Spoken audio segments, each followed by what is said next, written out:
Mike Matheny of Kansas City. Always a pleasure. A conversation, Mike, on Manager Week, Citrix, of course, and here he is, Mr. Matheny. Michael, how are you today, pal? Okay? Doing great, Mad Dog. Thank you. Always a pleasure to have you with us. You've had 8 weeks here to sort of summarize 2020 in a weird year. 26 and 34, competitive. Middle of the order, obviously, is sort of a strange year to sort of kind of evaluate them. Have a lot of young arms. Give me your thoughts on the Royals here this past season. Go ahead.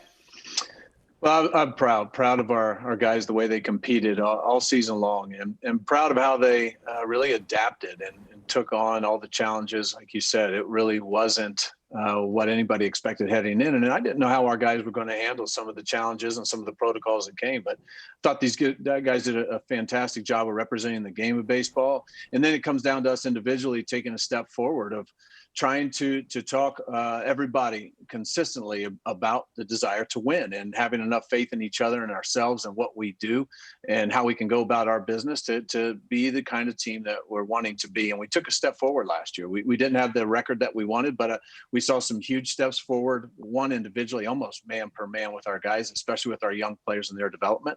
And we saw steps forward in how our guys were thinking about themselves and each other collectively. Yeah, listen, you got a lot of young arms in a pipeline. You've been busy here in the offseason. Santana signs. You had a big year out of Perez. The middle of the order is going to bounce back. Solar, obviously, you just played 40-something games. Dozier would be better. Whitfield's Whitfield. I mean, the Royals got something going right now. You got a good GM. You got something going as we head into the next year there, Michael. Give me some thoughts. Go ahead. Yeah, Chris, I'm just impressed and proud of our organization for jumping in and making a big move. And you look at an ownership that just took over this club a year ago, and then this happened, and that there's a bottom line that's affected there. But still, to be aggressive, to be able to go out and get a Carlos Santana to join in with what we think is already a very good core. You mentioned some names with what Salvi was able to do, and Hunter Dozier and Whit Merrifield, and then to be able to bring back a Soler, and then we have a young group of guys that we were able to watch all October. Watch them pitch there at Kauffman Stadium, watch them compete. We've got some great arms that are on the way, a core that's very good. And to bring in a guy like a Mike Minor to help us out and solidify with a little bit more of our veteran presence and consistency in the starting rotation, Greg Holland to come and help us in the back end. And then to bring in a guy like a Michael Taylor that can help us defensively. And we believe there's a huge upside. So a lot of different things on the move and reason for the Kansas City Royal fans to be very excited about this team. There you go, and a division that will be tricky too. So you're going to have to beacon with obviously the White Sox, Twins, and even to a degree the Indians. Give me the thoughts on rules changes, Mike. I love everybody that I talk to. I have a lot of managers on here. Love the 10th inning. Get your thoughts on that with the man at second, and give me some thoughts on the 3-batter minimum. I didn't have a problem with it. Some do, some don't. And how about if they go, get more games in? The 7-inning doubleheader. Give me some thoughts on those three as the manager for Kansas City. Fire away. Yeah, first and foremost, I believe in the extra inning rule. The thing that is always in the forefront of our mind is health. And if we can protect some of our pitchers from going too far in a game past a pitch count that we feel comfortable with, or even having to bring in a position players by putting the extra inning rule in play, I think that's smart. I also just the excitement you have in the dugout. As soon as you got to that 10th inning, you knew that it was something different. And I believe feedback from the fans, they like that excitement. They want that motion, that energy, and their strategy that goes along with it as well.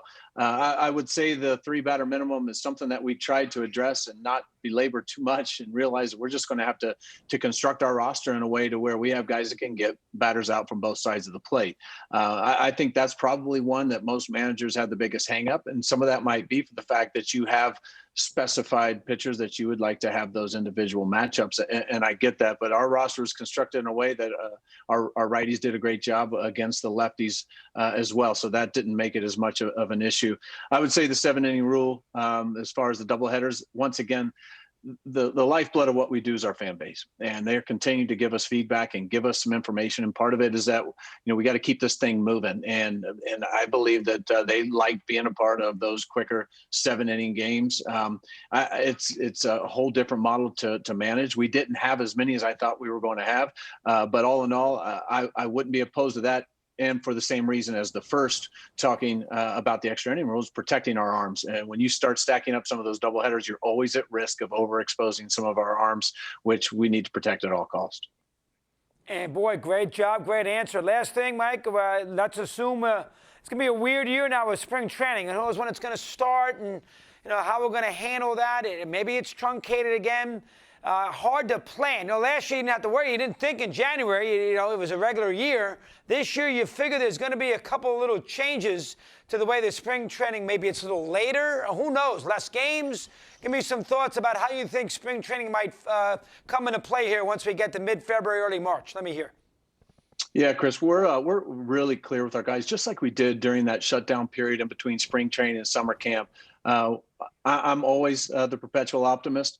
But right now we have dates that we're going to show up and they look like they're normal. And I think it's very important for our guys, and they're going to continue to hear it all winter long for the rest of this offseason, that be prepared to start on time, be prepared for this to look like normal, be prepared that we're going to play 162, but also be prepared for us to participate in playing in October. And I think it's just the psychology of getting yourself ready.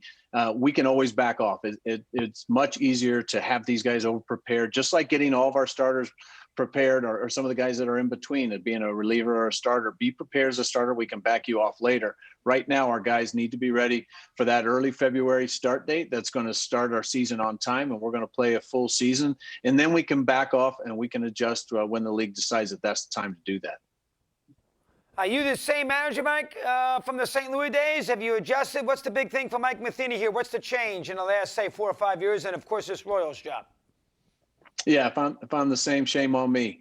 We should be getting better every single day, and that's one thing that we're talking about constantly. Is our requirement is for growth, and I try to learn something new every day. That's been told to me a number of times, and I think it's a great way to go, not just about baseball, but about life, and figure out ways to improve in relationships, be able to improve in all the areas that I really wanted to try and improve on, that I know were weaknesses. Areas one, in leadership, yes. Two, would be in understanding the analytics, understanding where the game's heading next, and then always trying to figure out ways to communicate better, whether that's with people like yourself, with our local media, and even with the players. So I think there's just, as the game's evolving, I think people are always changing.